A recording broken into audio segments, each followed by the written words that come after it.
Thumbs up. All right. So first of all, does anybody have, I know, Lori, I know you have some experience with this for someone else. Do people have any experiences that they want to make note of that went well or poorly or interesting in terms of the process of figuring out how to deal with someone who's died, with the body of someone who's died? No. So first, I'm going to just run through a little bit. There's a lot of people involved often at this stage.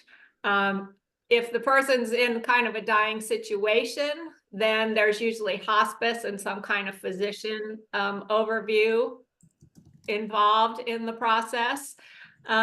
If there is not a physician, and in California, hey, Suzanne, in California, the statute is only 20 days. If you have not been under the care of a physician within 20 days, and then you die all of a sudden, then it's mandated that the coroner get involved. And sometimes when the coroner gets involved, there's also a mandate that an autopsy happens. And you don't really have the opportunity to object to that if there's any kind of strange circumstances, but also they consider it a little bit of a strange circumstances if you suddenly die and you haven't been to a doctor in the last 20 days and then you just suddenly die. Now, the coroner might just say, oh yeah, massive heart attack on the sidewalk. So it might not be a big process, but it will be an additional person involved in the step-by-step process of getting someone who's died to their final resting place, as you might say. So then a physician has to declare the person legally dead. So even if you're under hospice, or if something's happened out on the street and an ambulance EMTs come and pick you up, at some point in the hospital, in the process, a physician, a doctor will have to confirm that you're dead by the biological processes that doctors use to confirm and sign your death certificate. And then after that happens, then almost for certain, someone who has the title of funeral director, no matter which direction we end up going in through all the discussion we have about the different options. In California, for sure, that person is titled a funeral director, and they don't really direct a funeral so much necessarily as they manage the care of the body until it's properly disposed of. So even though you're maybe thinking, I don't want to have a funeral, you still for sure will have a funeral director involved in the process. And that's true with cremation and green body burial and all the things. The funeral director is the person that makes sure the germs are taken care of and that the body's cared for and that the forms are filled out and all the basically procedural tasks, not really the ceremonial tasks of the process. And today I'm not really going to talk about ceremonies at all, memorial services and things like that. We could do another discussion on that sometime if we want to. I'm just going to talk about basically getting the body handled today. Okay, so then the person that will hire or call the funeral director to come and pick up the body, whether it's at home or at the hospital or whatever. Oftentimes the next of kin, if it's a home funeral, whoever's there with them, the hospice provider sometimes will call, or in the hospital, of course, they'll have somebody there already.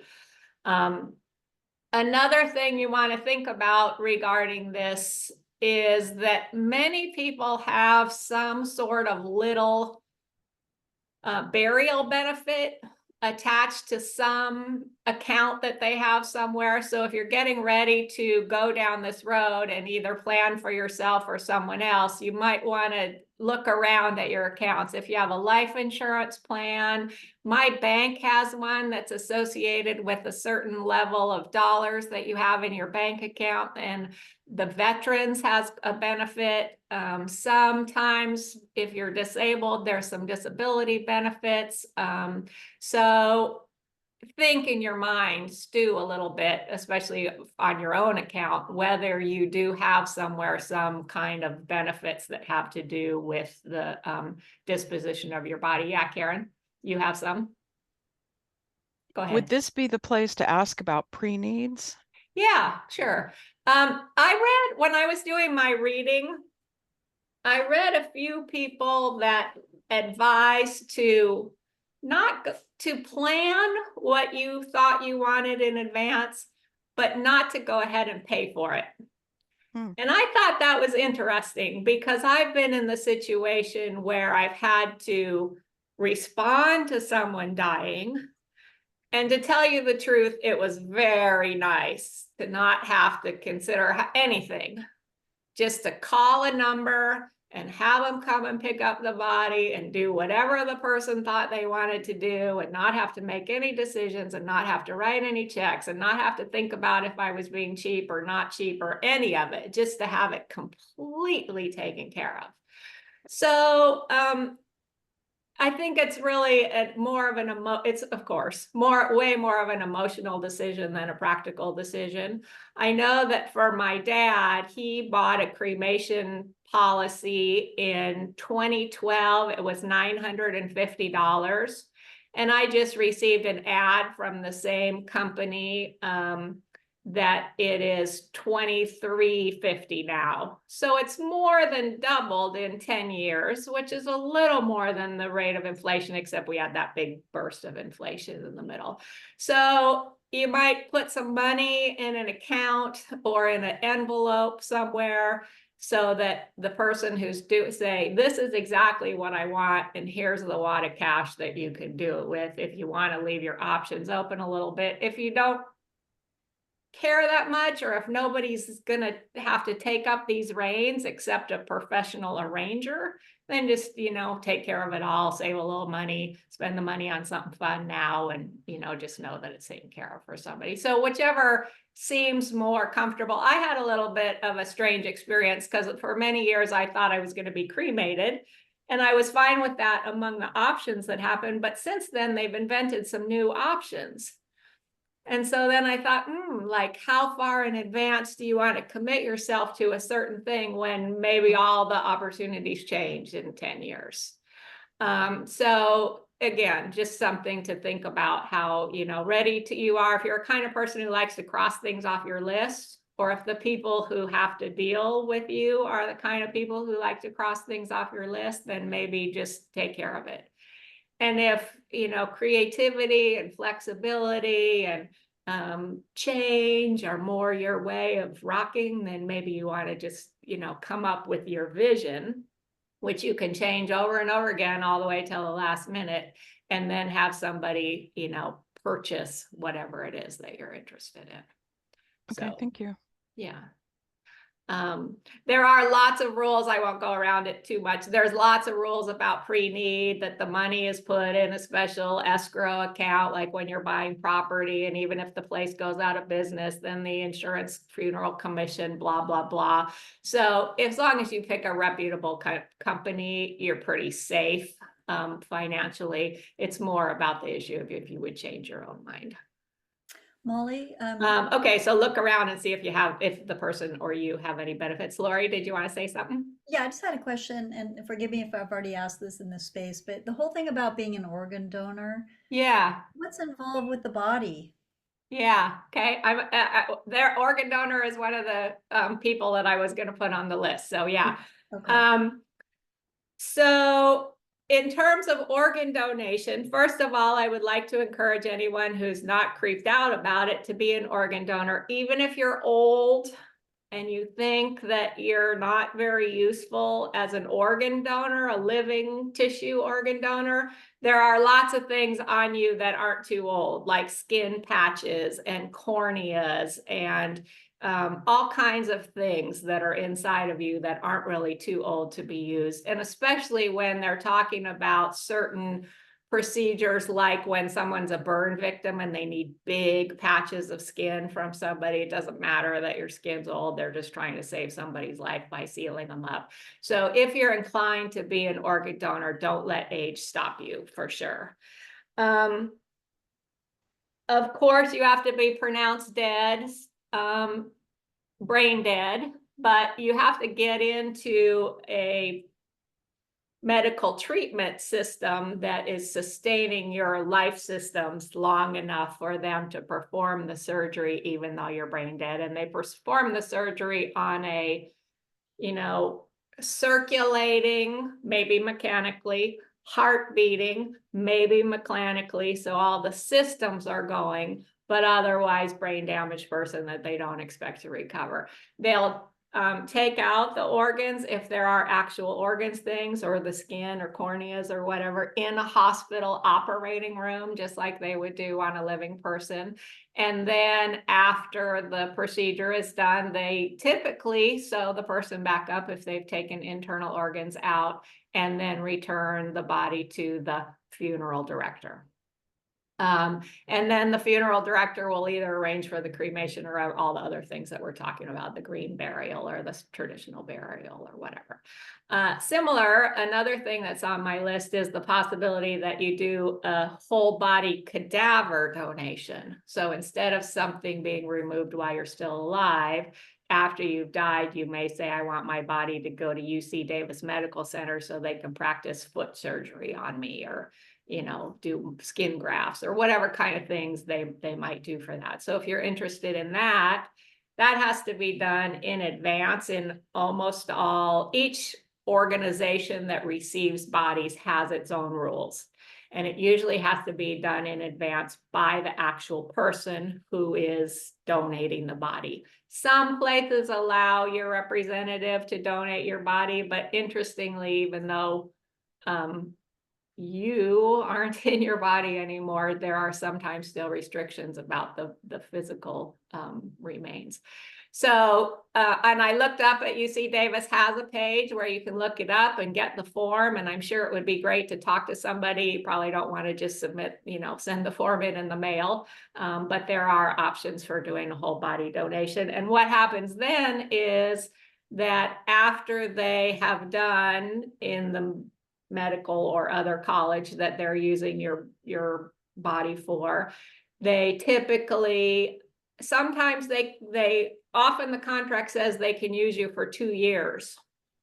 So one thing to think about is if your living people are going to be sad or creeped out or disappointed about that, they certainly could have a memorial for you, even if your body's still at the medical facility. But it oftentimes is a long time. And then they have quite a beautiful ceremony at the end for all the bodies that they've used for the class or the year, whatever happens for that year. The students and the teachers and the staff at the facility often have a ceremony for all the bodies. And then most often those bodies get cremated because they're, you know, kind of a wreck by now. Yeah, Karen? My understanding was that the body is returned to the family for disposition. Is that unique to each facility? It would be to each facility, and what I've heard more commonly, but you know, I haven't done a formal survey, is that the school pays for the disposal.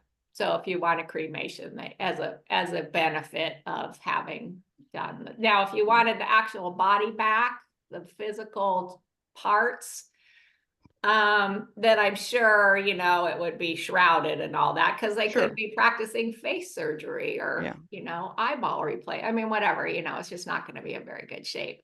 So I suppose you could request that they didn't cremate the body. And then you could have the body returned to you in a shroud or a body bag or a, however, you know, a paper casket or a real casket or whatever, and then just bury it with it, just like that. But I would say more than 50% of what I've heard about, so take that with whatever it is, they do dispose of the body in some way that doesn't require the family to step in. Okay, and then after you get your funeral director, who is not necessarily having a funeral, that person will make the arrangements for the real disposal of the body. So now if it's cremation, they'll pick it up at the place where it is. They'll take it to the crematory. They'll make sure that the death certificates are issued and return you whatever paperwork needs to be done.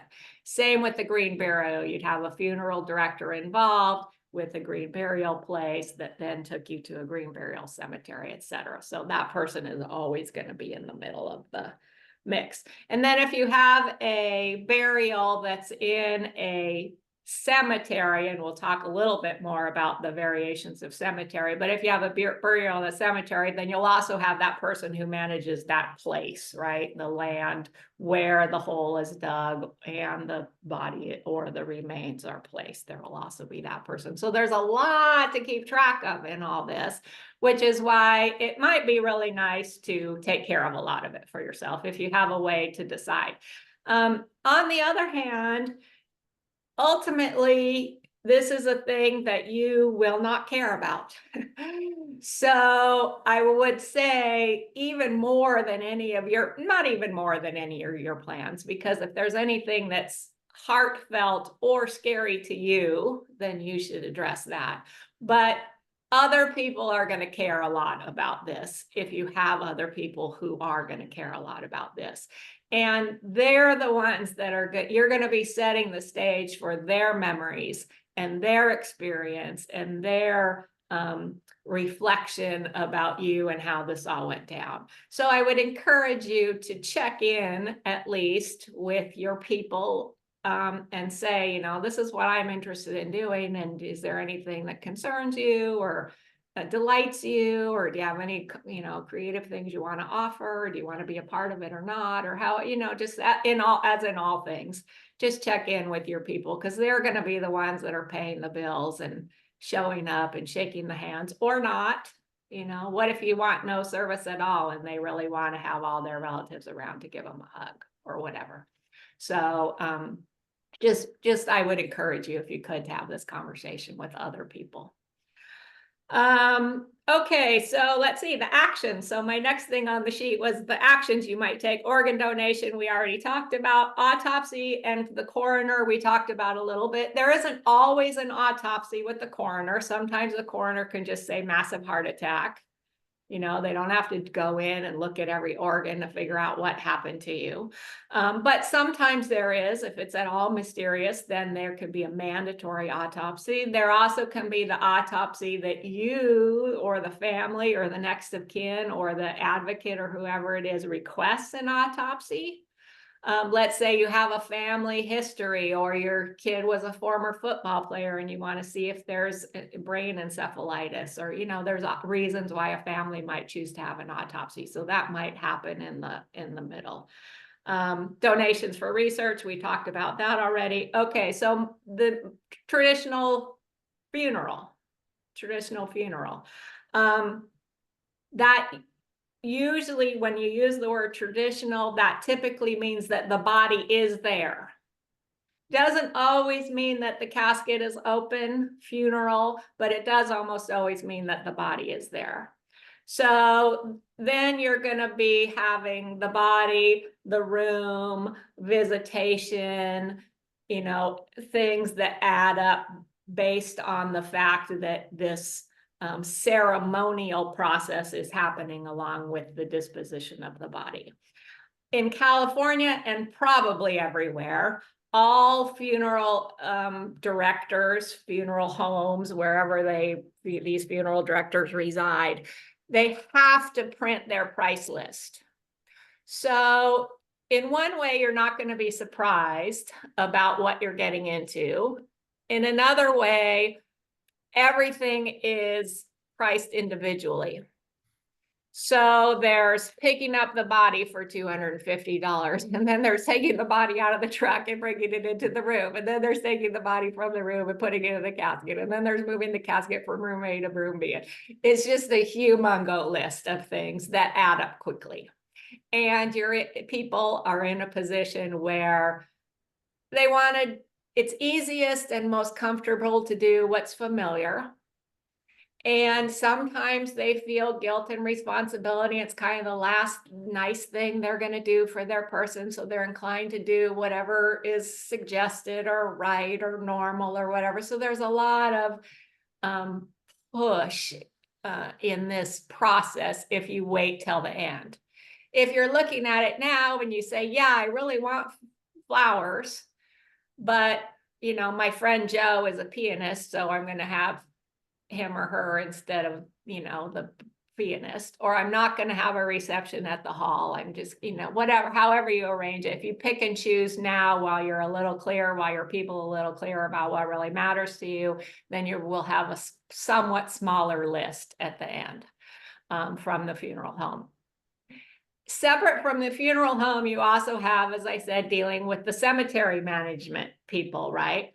And although for germ and safety reasons, a concrete, what's called vault, a big concrete box, it's not required for germ or safety reasons, but many cemeteries require it so that the earth doesn't sag down in where the body is, so that it's easier to put the stones in and mow the lawns and do the watering and all that kind of stuff. So almost always you'll have to buy a concrete vault, which within the concrete vault goes your casket, and almost always some kind of casket will be required. Sometimes in a real cemetery, you can get a cardboard casket if you want, but almost always you need at least the basic wood casket.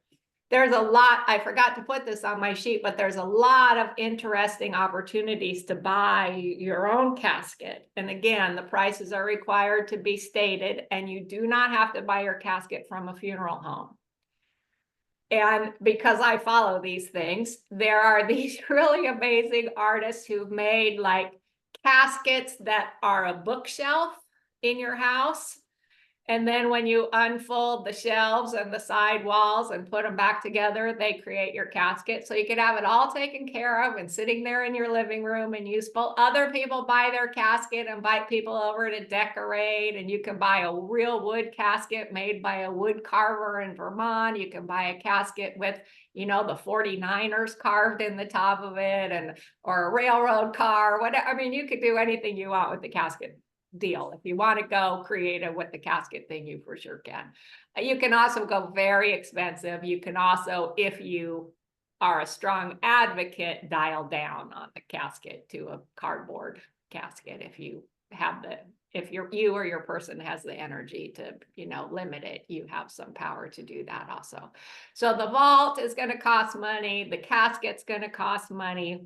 The embalming, which almost always is required to be buried in a casket in a real cemetery. So there's a lot of additional requirements if you go the traditional route in terms of preparation and cost.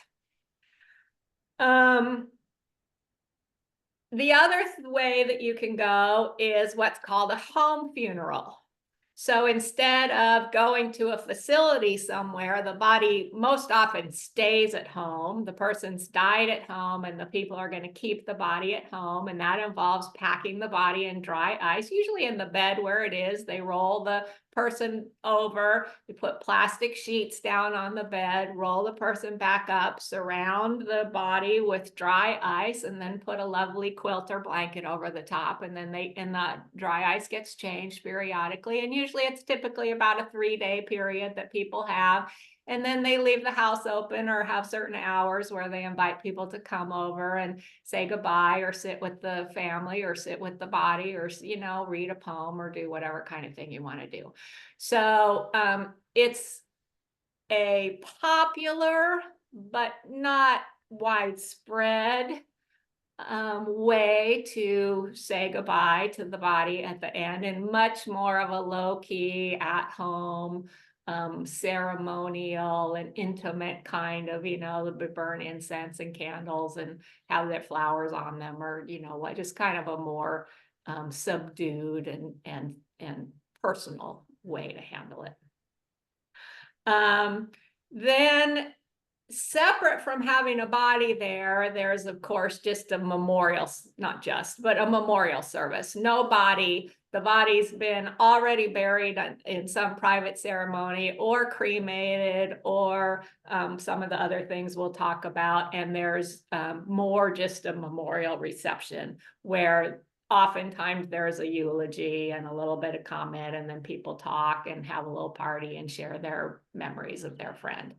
There also is that nowadays more and more commonly to have that memorial service before you've died, and to invite all your friends to come and to say goodbye and to have a hug and to tell fun stories about you and have a toast. And, you know, so depending on how sociable you are and how open you are to receiving a whole lot of public love, a lot of people do not like this idea, because the idea of just having to be told over and over and over again how much we love you and that you're going to be gone is a hard thing, right? It's a lovely thing and a hard thing. So people have very different feelings about it. But if you're inclined to do that, then that's an option. You still have to make all these other body disposal arrangements, of course, at the other end.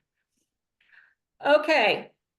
So some new things have happened recently. In California, they have legalized something called aquamation, which instead of cremation, where you're burned, you're dissolved in a liquid solution. It is legal in California. The solution is not, well, let me go back a little bit. So the people who do some alternate things besides their traditional burial most often pick cremation. And it's been the only choice. Like I said earlier, it's kind of was like the choice of choice at the time. It's very polluting, cremation. It releases all kinds of toxic air pollution into the atmosphere. Just burning, of course, anything releases, you know, soot and pollutants into the air. But people have chemotherapy drugs and titanium hips and silver in their teeth and all kinds of stuff in them that when you burn it, it's toxic air. So people who have cared about the environment, who used to think that cremation was kind of the way to go, have explored some of these other options. So one of them is aquamation, which is melting basically in a liquid solution. This liquid solution, they say, you can follow the link and get the exact chemical makeup. But after the body has been dissolved, the solution is non-toxic enough to be drained into the local sewer systems. And certainly that can be true, right? Because salt and microbes and all kinds of other things can dissolve a body that doesn't require pollutant chemicals in it. And if you're creeped out about that at all, when they do an autopsy or when they do a bury you and put the fluid in you, all the fluids that they suck out of you to do that, they also just release into the local sewer system.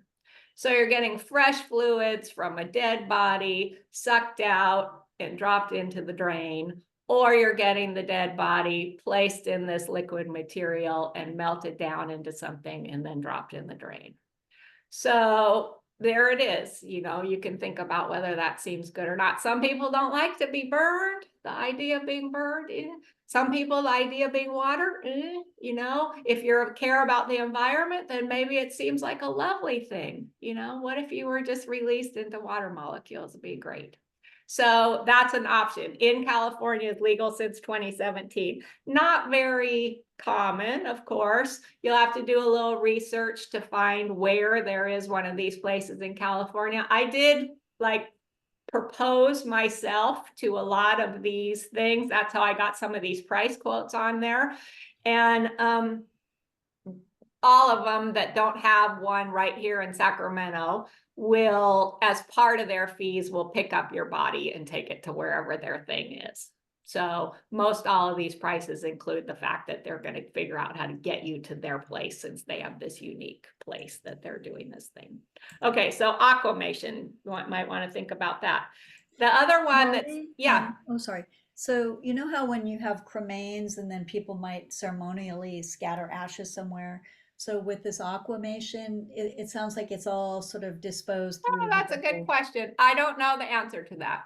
Whether Okay. you could get a little vial of the fluids left. Is that kind of what you're thinking? Yeah. Yeah, I for don't know the that answer to that. disposition. Yeah. What I'm going to move on to is compost. And yes, then on the compost thing, I did specifically get information. You could get some compost back. So, okay, so the other one is compost. They don't really do it in California yet, but the company that does it is in Washington, and they will come and pick up your body in California and take it to Washington and do it. And basically what that is they put your body wrapped in a natural fiber shroud so that it also will dissolve the shroud, no polyester in there with you. And then pretty much wood chips and microbes. And they say in their advertising and stuff, if you go to the website and read, they put a bouquet of flowers on your, they wrap you up in a shroud. They wash your body, they wrap you up in a shroud, they put a bouquet of flowers on you, they put some mulch in the bottom of the thing, they lay your body on it, they close it up. And I think it's 45 days that they do. And then what comes out, and this blew my mind because I'm a gardener and I know how much this is. What comes out is a cubic yard. So 3 feet in every direction, which is 9 square feet, which is like the size of a Volkswagen Bug. Not quite, but it's a lot of material. Now, of course, a lot of that material is from the wood chips that they put in at the beginning, but now it's all mixed, it's all the same now. So mostly people choose to have, a gallon or a cup or 2, whatever, sprinkle a little around their rose bushes in their own garden, but mostly they don't want the delivery of a yard. And I think if you lived in California and you wanted your whole yard of material back, there probably would be a charge for that, but they will give you a portion back. And then what they do with the rest of it is they use it for natural forest restoration. And so probably, I didn't dig into this, but probably you could find out where your material would be in case you wanted to tell your loved ones and they wanted to walk through that forest or whatever kind of thing. So those are the different ways. And of course, that's very nature friendly, right? It's all natural materials in, it's all microbial destruction out. Good, loamy, nutritious soil for your rose bushes. The other thing that's really taken off more, and maybe because it's kind of an in-between thing, is what's called natural burial. And there's 2 main pathways that this goes. One is if you're the kind of person who's just trying to be light on the environment, you can have, in some cemeteries, they will allow, oftentimes an area, but sometimes scattered around, a natural burial instead of an embalmed body with the vault and a casket and all those things. And then similar to the other one, you're wrapped in a shroud that will biodegrade, but you're buried in a regular cemetery where there are graves and gravestones and plots and the whole kind of deal.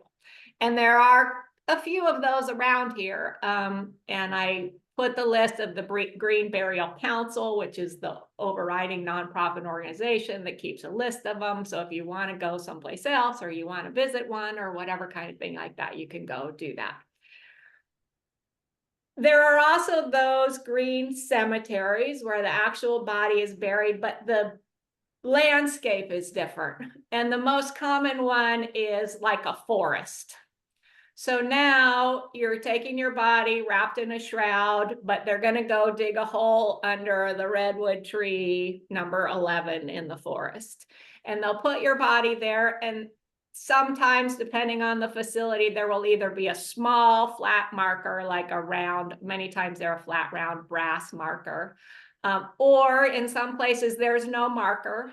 It's just that that everybody who visits there knows that they're walking through a place where there are bodies, and that if you wanted your family to know that that was your redwood tree, they would have to know that. They couldn't go, scratch up your marker somewhere. So it's much more of a, unscripted kind of place, but reserved as a cemetery, because in order to bury people somewhere, it has to be declared a cemetery by the state. And then with just a natural view instead of a structured view. Just because we're on that for a second, there is also the possibility that you could create your own family cemetery. And I don't think that's anybody's gig here, but if your family does have a plot of land somewhere, you can petition and oftentimes receive permission to create your own cemetery and bury your people and dogs and whatever in your own land. Okay, so green funeral, the body, a place for the body to be buried, and a place you could go visit to differing extents of knowledge about where your person was. There also is what are called cemetery or natural burial conservancies. And what happens there is that the land is purchased with the funds that the people who want to be buried or disposed of there, and they buy a tract of, let's say, 2,500 acres in Appalachia or in the Blue Ridge Mountains or in Sonoma Valley or wherever it is that these things are. And then your fees create basically what you're buying is the sustainable protection of the land in perpetuity. And then what happens there, though, almost always, is that it's a scattering / maybe aquamation if you can get or compost or whatever situation. So the lands are really not a cemetery, like there's bodies buried all over there. They're a set of protected acreage where your remains could be. Not marked at all, really even more to the natural environment than the place where the bodies are carefully, gently placed in nature. So the focus is much more on protecting land, with the fact that because they can create a cemetery, that means the lands can be protected in perpetuity with many tax advantages and a lot of other things. And then you're just contributing to the process of preserving the natural land somewhere. Okay, that's pretty much it. A couple little just fun things. There are all sorts of ways to make it more ecologically friendly. There are things called mushroom pods that are the shrouds or other kinds of covering that are seeded with mycelium so that mushrooms will grow from your thing. If you're into fungi, and maybe Reverend Lucy would be into this, that really you'd be into that. There also are tree pods where you can be wrapped in something that has lots of seeds in it. So if you want to grow a tree from your very own materials, you can do that. And then there's all kinds of, and I put a list of examples, but there's all kinds of crazy things that not crazy, celebratory things that you can do almost only with cremains, right? Because they're the most elemental. I'll be interested if Lori, if you find out anything about aquamation, what could happen with that. But you can put them inside of fireworks and shoot the fireworks off. You can have them compressed in a giant press and make diamonds out of them, or vinyl record albums. You can have them put in pods that seed coral reefs so that starving coral populations can grow in new places on the materials that come from your body. So there is a wide variety of places to engage your remains if you want to take it even a step further than just how are you going to manage your dead body. And many of the survivors are especially interested in those things. They want a little locket with your hair or with a diamond in it, or they want, whatever. Of course, they're the ones that the memorial would be more meaningful to. So, so if you're into that, you can explore some of those things that are even more out there. All right. Any questions or comments? How do No, we, but this was really helpful, Molly. Thank you. It was nice to hear it all in one place. So to get the details. So it's really helpful. Thanks. Good, thank you. Debbie? how do we access the summary sheet? It's in the chat. Can you get to the chat? And there's a link. I think if you click on the link, it'll just bring up the document. Just open it. Molly, I came in late and Yes. once you come in late, you can't access the chat that was before. So if you Oh. could put it in the chat again, I'd Yes, appreciate I it. will. Great, that must be true for some of the rest of you. I actually put it in even before this thing started, so here we go. How about that? Do you see it now? I Yeah. do. All right, perfect. Miss Yeah, Molly, so it's the list of the topics. Also, though, I've highlighted some with links. If you just click on the actual word, it'll take you to the website or the information pages. And I don't have any affiliation with any of these people. I was just puttering around. I mean, I did call them and ask for how much it would cost to bury me or whatever, but I don't have any, professional or other relationship with any of these resources. So do your own research, good and bad. Karen? I was just going to say, if any of you have a friend pass away or a family member, either you go with someone as a separate entity to help them not choose everything that this funeral director is going to throw at them. They usually hate that, and that's a good thing. My dad was a priest for more years than I can remember, and he would go with the family to be that brain to say, you really don't need a silver titanium casket. So if you do that route, take someone with you to keep your feet on the floor, or Yeah. be that for somebody else. Yeah, good. It's of course, it's like fighting the doctors. Fighting's kind of a strong word.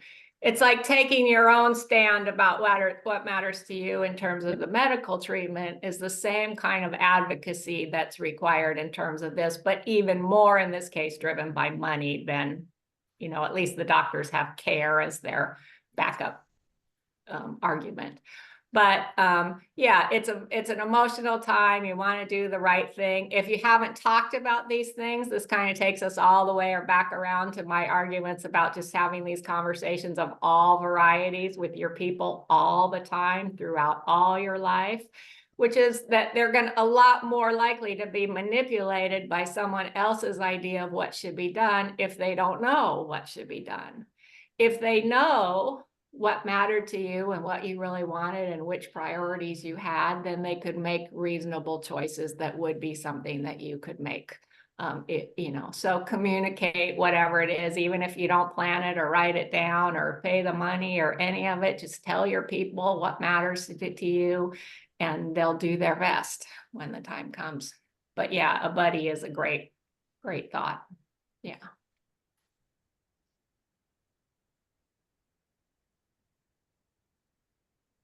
Okay. Fabulous, Thank you Miss so Molly. much. You're welcome. Nice to It's see really everybody. great. Have a good Well day. done. Okay. Bye. Thank bye. you. Have You're a good one. Bye. Bye.